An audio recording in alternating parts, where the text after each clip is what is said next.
बच्चों, हमने कल scholarship exam, Navodaya Vidyalaya entrance exam इनको टारगेट में रखते हुए क्षेत्रमिति की पहली क्लास की थी।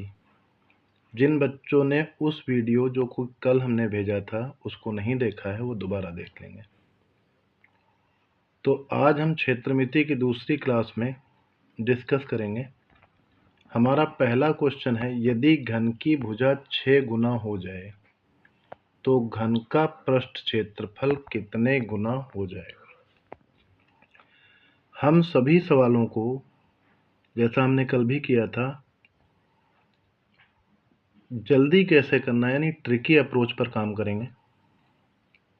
तो अब देखिए, घन का पृष्ठ क्षेत्रफल, जैसा कि आप सभी जानते हैं, घन का पृष्ठ क्षेत्रफल ये होता है 6 गुणा भुजा की घात 2, यानी ये होता है 6 गुणा और भुजा गुणा भुजा। भुजा की घात 2 को हम ये लिख सकते हैं, जब भी कोई सवाल भुजा 6 गुना कह रहा है और कह रहे हैं पृष्ठ क्षेत्रफल कितने गुना हो जाए। कल भी हमने एक क्वेश्चन आपको समझाया था कि पृष्ठ क्षेत्रफल निर्भर करता है भुजा की घात 2 पर। तो इसमें ये चर है और ये अचर है, तो जो अचर है उसको आप छोड़ दीजिए। तो 6 को हमने यहाँ छोड़ दिया। अब देखिए, भुजा हमारी कितनी गुनी हो गई, 6 गुनी, और भुजा लिखी है 2 बार, तो 6 गुणा 6, तो पृष्ठ क्षेत्रफल आपका हो जाएगा 36 गुना। पृष्ठ क्षेत्रफल 36 गुना। एक बार फिर समझ लीजिए, घन का पृष्ठ क्षेत्रफल होता है 6 इंटू भुजा स्क्वायर। मैंने कहा गुना वाले क्वेश्चन करते समय जो सूत्र में नियतांक हो उसको आपको छोड़ देना है। और भुजा की घात 2 लिखी है तो इसको लिखेंगे भुजा गुणा भुजा। अब भुजा कितने गुनी हो गई, 6 गुनी, तो भुजा यहाँ है तो 6 लिख दीजिए, भुजा यहाँ है तो 6 लिख दीजिए। अब 6 का गुणा कर दीजिए, 36 गुना। अगर भुजा 4 गुनी हो रही होती तो यहाँ भी 4 लिखते और यहाँ भी 4 लिखते, तो आंसर होता है 16 गुना। तो आंसर इसका 36 गुना बी ऑप्शन है। अब देखिए, यदि गोले की त्रिज्या 5 गुना हो जाए तो उसका आयतन कितने गुना हो जाए। अब इसका सलूशन है, गोले का आयतन होता है 4/3 आर की घात। तो अब मैंने कहा आपको, जैसे पिछले क्वेश्चन में जो नियतांक थे, आप जानते हो पाई का मान 22/7 होता है और 4/3 पाई ये कांस्टेंट यानी कि नियतांक, इसको आपको छोड़ना है। ये छूट गया 4/3 पाई। अब आर यानी त्रिज्या, आर हमारे पास यहाँ कितनी बार आई, यानी त्रिज्या गुणा त्रिज्या और गुणा में फिर त्रिज्या, और ये त्रिज्या इस तरह से लिखी है 3 बार। तो त्रिज्या कितने गुनी हो रही है, 5 गुनी। ये 5, ये 5 और ये 5, तो 5 को हम 3 बार मल्टीप्लाई कर देंगे। त्रिज्या कितने गुनी, 5 गुनी। 5 गुनी तो जहाँ जहाँ त्रिज्या है वहाँ 5, तो 5 को 3 बार मल्टीप्लाई करें, 125। एक बार फिर सवाल को सुन लीजिए, आयतन होता है 4/3 पाई। मैंने कहा है गुना वाले क्वेश्चन में जो कांस्टेंट यानी नियतांक को उसको आप छोड़ दीजिए।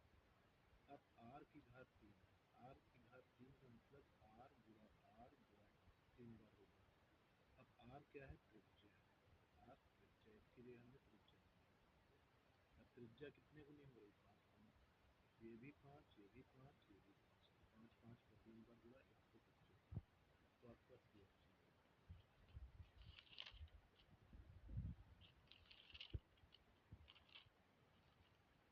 तो देखिए, क्वेश्चन हमने यहाँ पर लिखा है, क्वेश्चन नंबर 1, एक वर्ग व समबाहु त्रिभुज दोनों का ही परिमाप समान है, तो उनके क्षेत्रफलों के बीच में क्या संबंध है। तो इसका उत्तर क्या है। देखिए, वैसे तो समबाहु त्रिभुज जो होता है, मान लीजिए इसकी भुजा x है, इसका परिमाप क्या होता है। परिमाप की परिभाषा सब लोग लिख लीजिए। परिमाप की परिभाषा होती है किसी भी बहुभुज यानी बन रहा है इसकी बाहरी भुजाओं के योग को परिमाप करें। तो जैसे इसमें 3 बाहरी भुजाएं हैं समबाहु त्रिभुज ABC, तो ABC के समबाहु त्रिभुज तो इसकी तीनों बाहरी भुजाओं का जो योग होगा वो परिमाप। यहाँ परिमाप क्या होगा, x plus x plus x. ऐसे ही अगर हम वर्ग की बात करें और इसकी भुजा को a माने, इसका परिमाप क्या होगा, इसका परिमाप होगा चारों बाहरी भुजाओं को जोड़ दीजिए, a plus A plus A plus A, ये कितना आ जाएगा 2। तो इस क्वेश्चन में देखिए दिया है एक वर्ग व समबाहु त्रिभुज दोनों का ही परिमाप समान है, तो उनके क्षेत्रफलों के बीच में क्या संबंध होगा। अब देखिए मैंने इसका परिमाप लिखा यानी त्रिभुज का, ये वर्ग का परिमाप है। अब इन दोनों का परिमाप समान है, इसको हम कुछ माने के मान लें, फिर हम इसकी भुजा निकालें, इसी तरह इसके परिमाप को भी हम के माने, मतलब ये परिमाप समान है तो मान लो ये के बराबर है, ये परिमाप समान है तो ये के बराबर है। अब यहाँ से त्रिभुज की भुजा निकलेगी, यहाँ से वर्ग की भुजा निकलेगी, फिर हम दोनों का क्षेत्रफल निकालें और तुलना करें तो ये क्वेश्चन काफ़ी लेंदी हो जाएगा, काफ़ी बड़ा क्वेश्चन। तो आपको हम एक ट्रिकी कॉन्सेप्ट यहाँ बता रहे हैं, उसको समझिएगा। एक बात सिर्फ याद रखनी है कि त्रिभुज वो बहुभुज है जिसमें भुजा कितनी है, त्रिभुज ऐसा बहुभुज है जिसमें भुजा 3 है। वर्ग वो बहुभुज है जिसमें भुजा n कितनी है, 4 है। तो याद रखना है परिमाप समान होने पर, परिमाप समान होने पर उस बहुभुज का क्षेत्रफल, उस बहुभुज का क्षेत्रफल ज्यादा होगा जिसमें भुजा ज्यादा होंगी, भुजा ज्यादा होंगी। तो मैंने आपको अभी बताया त्रिभुज है वो बहुभुज जिसमें भुजाएं हैं 3, वर्ग वो बहुभुज है जिसमें भुजाएं हैं 4। तो मैंने एक स्टेटमेंट यहाँ पर दिया आपको, फिर से मुझे ध्यान से सुनिए। यदि दो बहुभुजों का परिमाप समान हो, मतलब दो बहुभुज हों, सम बहुभुज हों, यानी रेगुलर पॉलीगन जिसको कहेंगे इंग्लिश में, दो सम बहुभुज हों यानी जिसकी सभी भुजाएं बराबर हों, ऐसे बहुभुज की बात की जा रही है। यदि दो बहुभुजों का परिमाप समान हो तो उस बहुभुज का क्षेत्रफल अधिक होता है जिसमें भुजाएं ज्यादा होती हैं। जैसे मैंने लिखा परिमाप समान होने पर उस बहुभुज का क्षेत्रफल ज्यादा होगा जिसमें भुजा ज्यादा होंगी। तो अब आप देखिए यहाँ त्रिभुज और वर्ग का परिमाप समान है, तो क्षेत्रफल उस बहुभुज का ज्यादा होगा जिसमें भुजाएं ज्यादा होंगी। तो किस बहुभुज में भुजाएं ज्यादा हैं, वर्ग में 4 भुजाएं होती हैं, इसलिए यहाँ वर्ग का क्षेत्रफल ज्यादा होगा। इसी प्रकार सुन लीजिए, अगर प्रश्न आ जाए एक वर्ग हो और एक समषटभुज हो तो दोनों का परिमाप समान हो तो उनके क्षेत्रफल में क्या संबंध होगा। तो देखो वर्ग में भुजाएं होती हैं 4, समषटभुज में भुजाएं होंगी 6। तो मैंने कहा परिमाप समान होने पर उस बहुभुज का क्षेत्रफल ज्यादा होता है जिसमें भुजाएं ज्यादा होती हैं। तो वर्ग 4 भुजाओं का बहुभुज है और समषटभुज 6 भुजाओं का बहुभुज है और दोनों का ही परिमाप समान है। तो इस परिस्थिति में समषटभुज का क्षेत्रफल अधिक होगा। याद रखिएगा ये क्वेश्चन का आंसर ए होगा। क्वेश्चन नंबर 4, ये कई बार पूछा जाता है, एक बहुभुज में 10 भुजाएं हैं, इसके विकर्णों की संख्या कितनी होगी। तो अब इसका उत्तर हम आपको बता रहे हैं। अगर बहुभुज में n भुजा हो, बहुभुज में कितनी भुजा हो, कोई भी बहुभुज है उसमें भुजा n है, n भुजा का बहुभुज है, तो इसमें होता है विकर्णों की संख्या बराबर, विकर्णों की संख्या यानी number of diagonals is equal to n गुणा n-3/2। ये एक सूत्र है, इसको आपको याद करना है। फिर से सुन लीजिए, अगर किसी बहुभुज में n भुजाएं हों तो उसके विकर्णों की संख्या होती है n गुणा n-3/2। अब आपके सवाल में देखिए कितनी भुजाएं हैं हमारे बहुभुज में 10, तो n का मान 10 है, तो यहाँ n की जगह हम 10 रखेंगे और 10 माइनस 3, n की जगह 10 हो गया, ये 2, तो ये 10 गुणा 10 में 3 घटाओ 7, फिर बटे में 2, तो 2 पंचे 10 और 5 7। तो इस तरह से इस बहुभुज में भुजाएं, ऐसा बहुभुज जिसमें 10 भुजाएं हैं, इसके विकर्णों की संख्या कितनी आ गई? 35 आ गई। विकर्णों की संख्या 35 आ गई। आप जरा इस चीज को गौर करें, जैसे हम जानते हैं जितने चतुर्भुज होते हैं उनके विकर्णों की संख्या कितनी होती है? 2। वर्ग में भी 2 विकर्ण, आयत में भी 2 विकर्ण। तो जरा इस सूत्र को प्रयोग करके देखिए, n गुणा n-3/2। अगर हम n की जगह 4 डालें तो यहाँ 4 में 3 घट जाएगा और 2, तो ये आ जाएगा 4 गुणा 1/2 बराबर 2। इसीलिए देखिए यहाँ से हम चेक कर सकते हैं कि आयत में 2 विकर्ण होते हैं। जरा सोचिए त्रिभुज में कोई विकर्ण नहीं होता, क्यों? अगर हम त्रिभुज की बात करेंगे तो वहाँ भुजाएं 3 होती हैं, तो यहाँ n3 रखेंगे, तो यहाँ 3 माइनस 3 जीरो आ जाएगा। जीरो आ जाएगा तो जीरो का गुणा 3 से करेंगे तो जीरो ही आ जाएगा।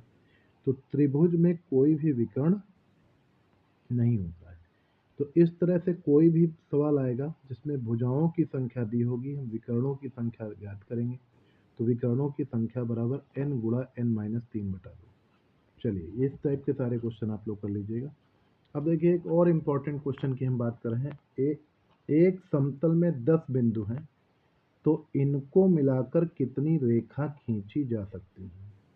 इसके बाद एक क्वेश्चन हमारे पास ये और है, 5 और 6। एक पार्टी में 12 लोग मिलते हैं, तो पार्टी में कितनी प्रकार से हाथ मिलाएंगे?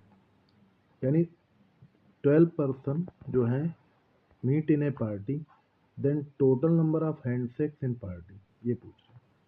तो इसका उत्तर देखिए, एक तो ट्रिक है, अगर पार्टी में n लोग मिलते हैं तो हाथ मिलाएंगे। हाथ मिलाने के प्रकार बराबर सूत्र है n गुणा n-3, n गुणा n-1/2।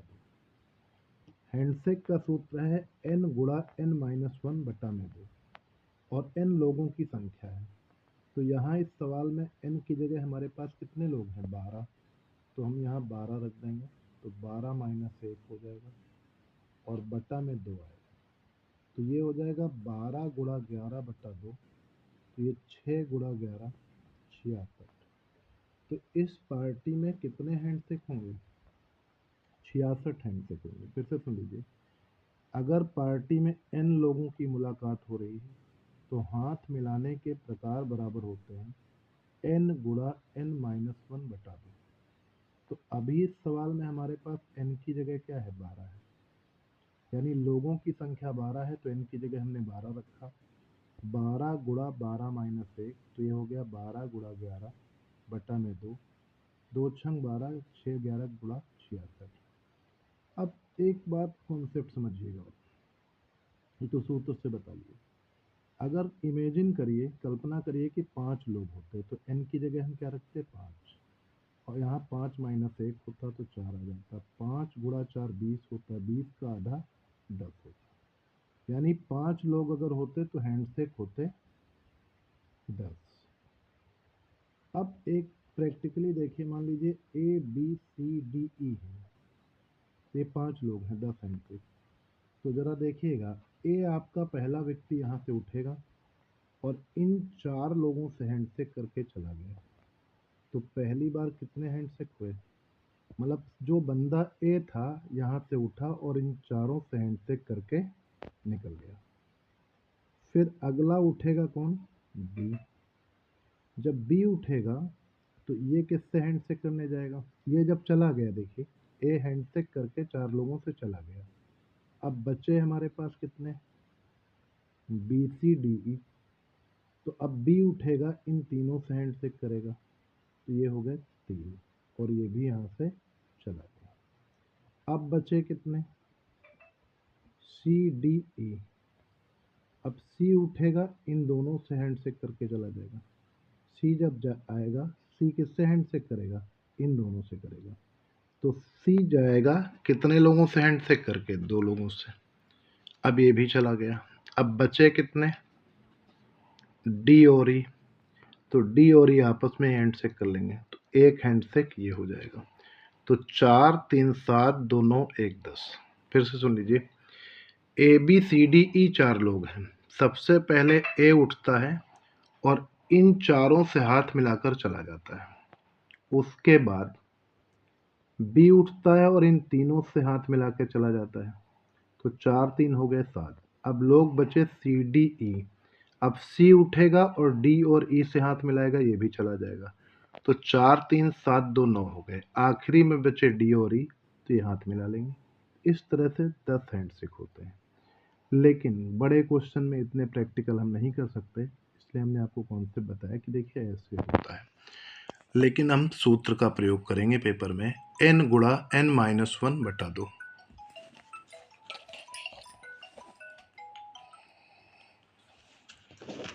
अब देखिए अगला क्वेश्चन है हमारा, एक समतल में 12 बिंदु हैं, तो इनको मिलाकर कितनी रेखा खींची जा सकती है? तो अब देखिए, एक बात ध्यान रखिएगा, n बिंदु होने पर रेखाओं की संख्या बराबर n गुणा n-1 बटा 2। ये वही ट्रिक है जो हैंडशेक में लगी थी। अब यहाँ 10 बिंदु है ना, और रेखाओं की संख्या पूछी है, तो मैंने आपको ट्रिक बताई, n बिंदु होने पर रेखाओं की संख्या बराबर n गुणा n-1 बटा 2। अब n की जगह आप यहाँ 10 रख दो, तो 10 माइनस 1 बटा 2, तो ये हो जाएगा 10 गुणा 9 बटा 2। 2 से इसको काट दो 5, तो ये 45। अब देखिए बड़ी इंटरेस्टिंग सी बात है कि जो ट्रिक हमने हैंडशेक में लगाई थी वही रेखाओं में लगा दी। तो जरा आप बात को समझिए। देखिए, हैंडशेक तभी होता है जब 2 लोग मिलते हैं, और एक बात समझ लीजिए, रेखा भी तभी बनेगी जो 2 बिंदु मिलेंगे। तो ये मामला बिल्कुल एक जैसा है, मामला बिल्कुल एक जैसा है कि हैंडशेक होने के लिए 2 लोगों की जरूरत पड़ती है और रेखा खींचने के लिए 2 बिंदुओं की जरूरत पड़ती है। इसी प्रकार देखिए, मैं आपको बता दूं, अगर कभी रीजनिंग के सेक्शन में या मैथ में ये आ जाए कि अगर एक क्रिकेट टूर्नामेंट में 14 टीमों ने भाग लिया और प्रत्येक टीम दूसरी टीम से एक मैच खेलती है, तो टूर्नामेंट में मैच कितने होंगे? तब भी आप यही ट्रिक अप्लाई करोगे। क्यों? हैंडशेक होने के लिए 2 लोग मिलते हैं, रेखा बनाने के लिए 2 बिंदु मिलते हैं, और अगर मैच को खेलना है तो 2 टीमों की ज़रूरत पड़ेगी। इसलिए वहाँ पर भी अगर 14 टीमें हैं और क्रिकेट मैचों की संख्या पूछ रहे हैं, तो n की जगह क्या रखोगे? 14। 14 इंटू 14 माइनस 1, यानी 14 इंटू 13 बटा 2। तो अब कैलकुलेशन करोगे तो 91 आ जाएगा। तो हैंडशेक, क्रिकेट मैच और रेखाएं, तीनों में एक ही ट्रिक आप लोग लगाएंगे, n गुणा n-1 बटा 2। उम्मीद है समझ में आ गया होगा सबको।